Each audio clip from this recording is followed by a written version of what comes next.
The studio lights burned bright, but the air between Denzel Washington and Van Jones was ice cold. The CNN host had just finished defending what he called a balanced perspective on the Gaza conflict, a statement that sent shockwaves through the live audience.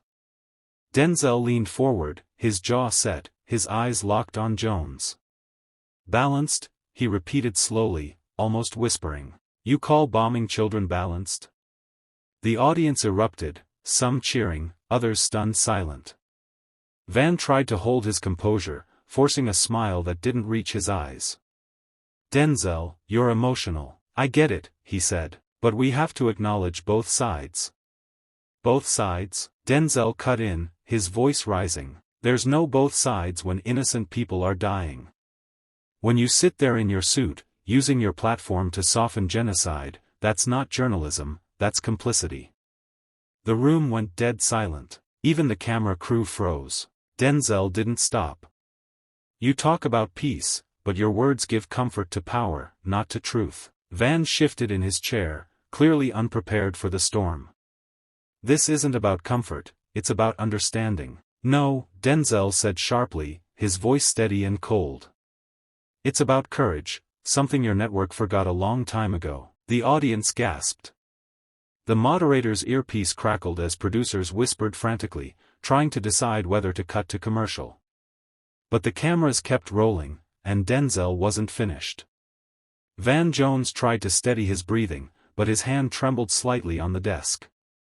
He forced a practiced TV smile, the kind that had carried him through 100 heated interviews, but this was different. Denzel wasn't playing for the cameras, he was cutting through the noise like a scalpel. "Let me ask you something, Van," Denzel said, leaning forward, his voice low but powerful. "If it were your family under those bombs, would you still be talking about context? About balance? Would you still defend politicians hiding behind words while they sign off on more weapons?" Van's smile faded. "That's unfair," he muttered. "You're twisting this into something personal." "It is personal," Denzel shot back. "It's personal to every mother burying her child. It's personal to every taxpayer funding this bloodshed while our own streets fall apart. You talk about empathy, start practicing it." The audience was no longer divided, they were captivated. Phones were raised, live streams rolling. The comment sections were already exploding across platforms. Hashtag Denzel vs. Van began trending before the segment even ended. Van tried to pivot. "You're simplifying a complex issue. Peace requires diplomacy." "Diplomacy without accountability is just theater," Denzel interrupted. "And too many people are dying for your show." The tension in the studio thickened.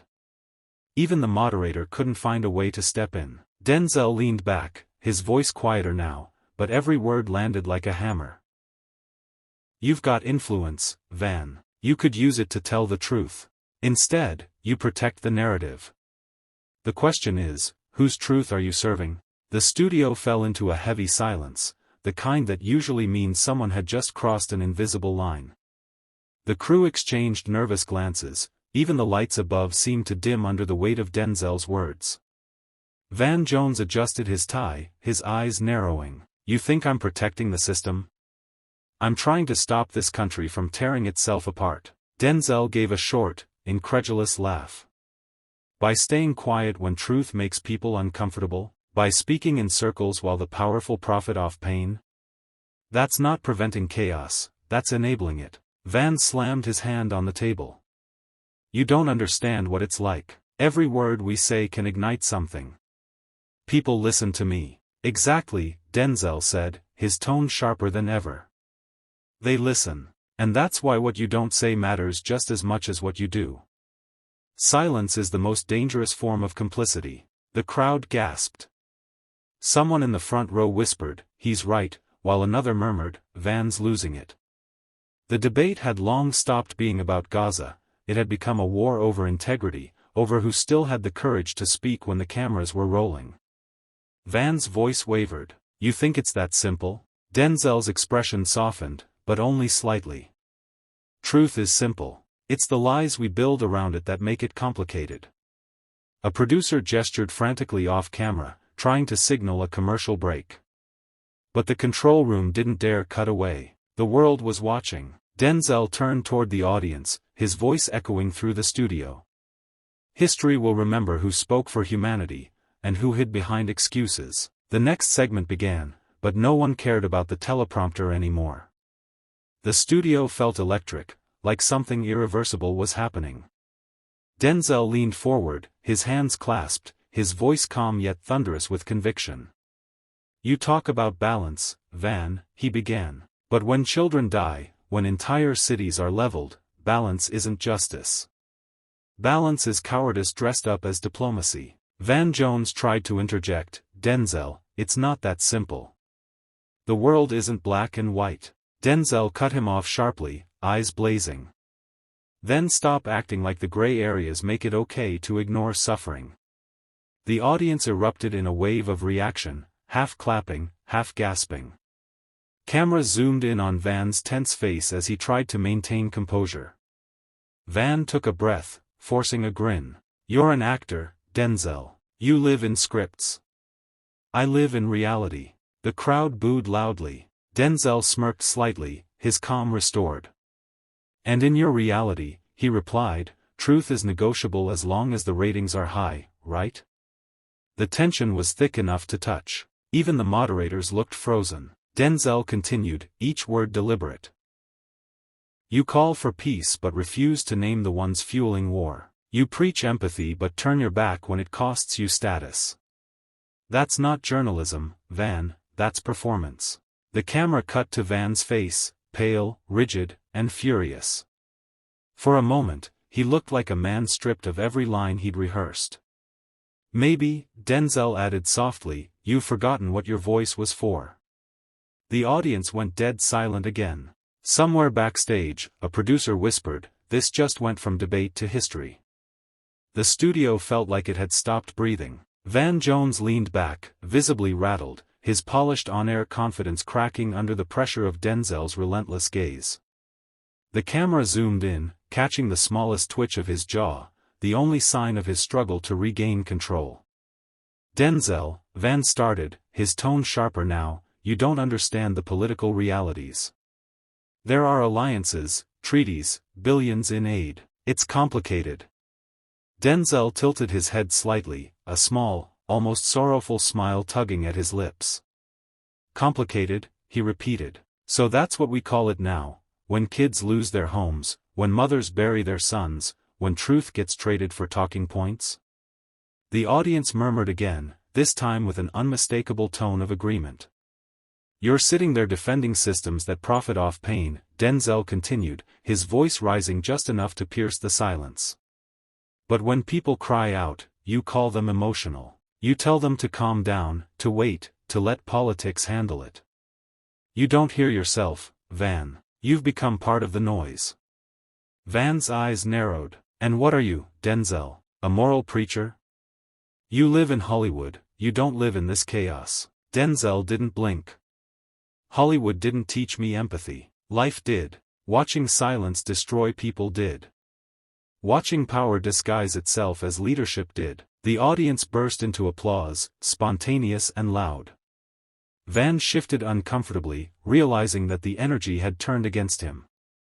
"And you know what the worst part is?" Denzel said, leaning closer.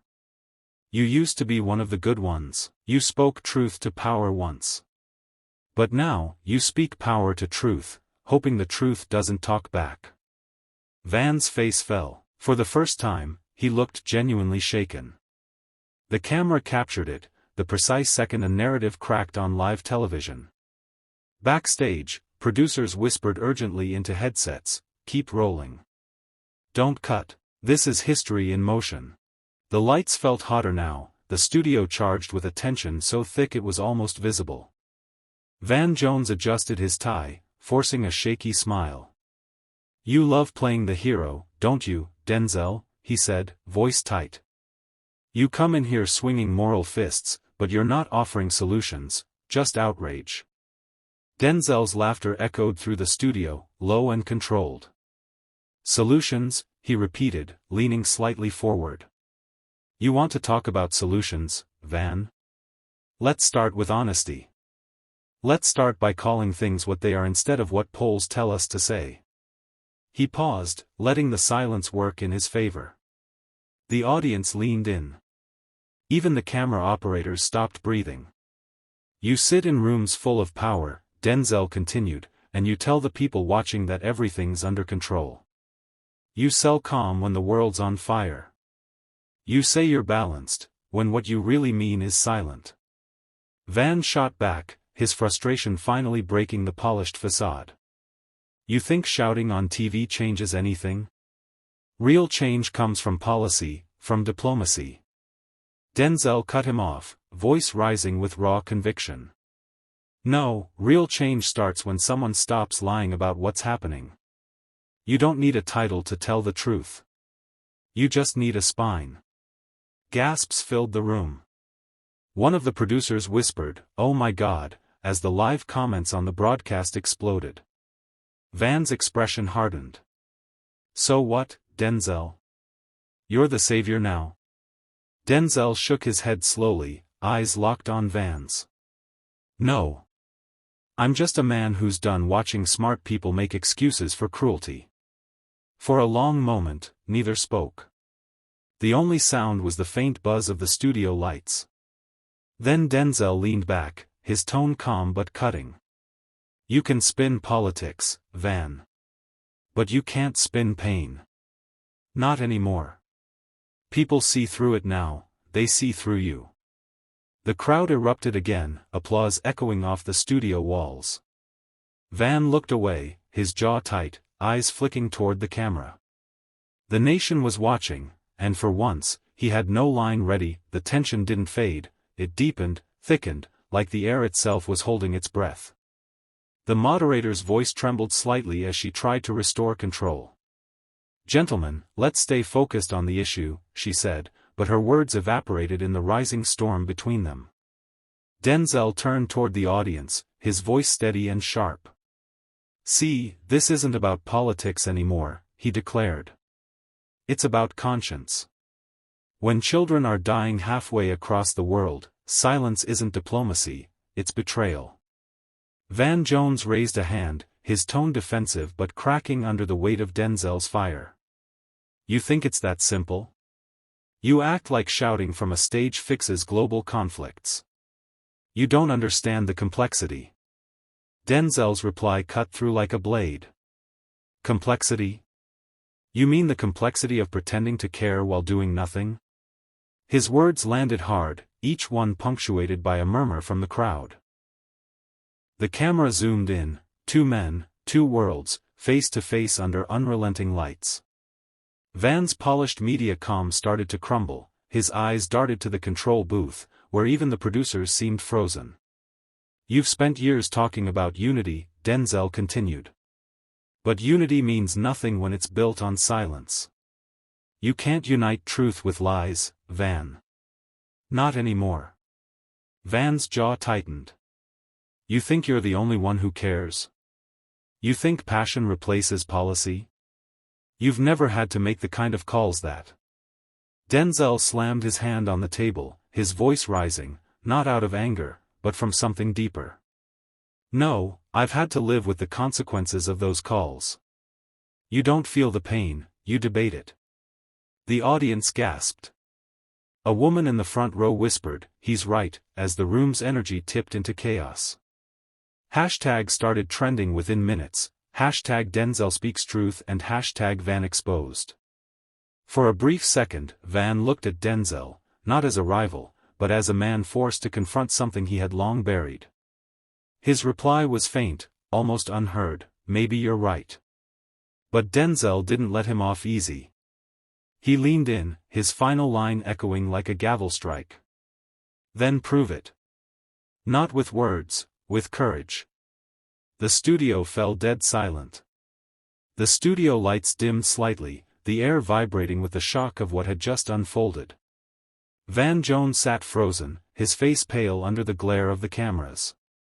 Across from him, Denzel didn't gloat, didn't smile, he just stared, eyes filled with something beyond anger. It was disappointment, the kind that hits harder than rage. Van, Denzel said, his tone now quieter but sharper than ever, "You've built a career preaching truth to power. But when power became your paycheck, you forgot the truth." Gasps rippled through the audience. Van blinked rapidly, his carefully constructed media armor cracking piece by piece. He tried to regain control. "You think you're some kind of moral judge?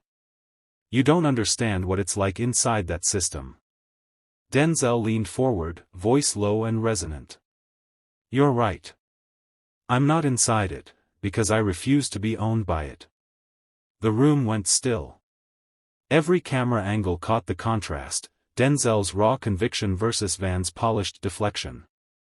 The moderator tried to cut to commercial, but the control booth hesitated. This was history. This was viral fuel. Denzel continued, his tone now more sorrowful than furious. "You talk about justice while dining with the people who fund oppression. You sell empathy in sound bites while kids die for hashtags. That's not activism. That's performance." Van's lips parted, but no words came out. The audience wasn't clapping anymore. They were watching like witnesses at a trial. Finally, Van spoke, voice trembling, "You don't know what I've done behind the scenes." "Then why," Denzel interrupted, "does the world still look the same?" The silence that followed was suffocating. Even the studio's red, live, lights seemed to burn brighter, marking every second of his humiliation. Denzel looked out toward the crowd. "America's full of voices, Van. But the truth's gone quiet. And when the truth gets quiet, the people start to scream." A roar erupted, not from Denzel, but from the audience. They stood, applauding, shouting, the energy unstoppable. The control room finally cut to break, but it was too late. The clip was already everywhere. Within minutes, the internet had one headline. "Denzel breaks the silence, the moment America stopped lying to itself." By the time the commercial break ended, the studio was no longer just a set, it had become a battlefield of ideology, emotion, and truth. Producers whispered frantically through headsets, unsure whether to keep filming or shut everything down. The audience refused to leave. Phones were up, live streams were running, hashtags already trending, hashtag Denzel vs. Van and hashtag Truth Over Politics. When they returned on air, Van Jones tried to recover his image. "Look," he began, forcing a calm smile, "we can debate tone all day, but progress comes from dialogue." Denzel cut in instantly. "Dialogue? You mean the kind that fills panels while people suffer? The kind that makes you look compassionate while nothing changes?" Van's eyes flashed. "You think screaming helps?" "No," Denzel replied, voice steady, "but silence kills." The crowd erupted again. It wasn't just entertainment anymore, it was catharsis. Every frustrated viewer who had watched leaders talk circles around pain felt spoken for in that moment. Denzel leaned forward, hands clasped, his voice taking on the gravity of a sermon. "You keep telling people to hope while standing next to those who profit from their despair. You call it compromise, I call it betrayal." Van looked away. The words hit deep. The camera zoomed in, catching the tension, the flicker of guilt in Van's expression. Then Denzel added, almost whispering, "You used to fight for justice, Van. What happened to you?" That line, quiet but cutting, became the soundbite of the night. Social media exploded. Commentators, activists, and politicians flooded timelines with clips, reactions, and memes. Some praised Denzel as the voice of moral courage, others accused him of grandstanding. But one thing was undeniable, the conversation had changed. News networks replayed the exchange in endless loops. Even international outlets picked it up. It wasn't just about Gaza anymore, it was about power, truth, and what happens when those who claim to speak for the people are finally held accountable by one of them. As the studio lights dimmed and the show wrapped, Denzel stood, buttoned his jacket, and turned to the audience. "If telling the truth makes you the enemy," he said, then maybe the world needs more enemies. The crowd stood as one. The ovation was deafening. The studio lights burned brighter than ever, but the air felt cold, heavy with what had just unfolded. Van Jones sat motionless, his polished TV confidence shattered, while Denzel Washington stood tall under the glow of the cameras, his presence magnetic, almost prophetic. A producer's voice crackled in the earpieces, "We're live. Don't cut. Let it roll." The tension was electric. Denzel took a deep breath, his voice low but commanding. "You know, Van," he began, "this isn't about me embarrassing you on live television. It's about how easy it's become for powerful people to sell comfort while others bleed. You talk peace, but you sit at tables built on silence." Van looked up, his tone sharp again. "You think you're the only one who cares? You think shouting in front of cameras fixes anything?" Denzel stepped closer, every word deliberate. "I think pretending that balance means ignoring injustice is worse than shouting. It's cowardice dressed as civility." The audience fell silent, not a cough, not a whisper. Even the camera operators froze. Van finally spoke, softer now, "You don't understand the pressure. Politics isn't black and white." Denzel's eyes narrowed. "Maybe not. But genocide is. And so is hypocrisy." The crowd gasped. The silence that followed was deafening. Denzel continued, his tone dropping to a quiet fury. "When you stand on national TV, you don't just represent yourself, you represent truth.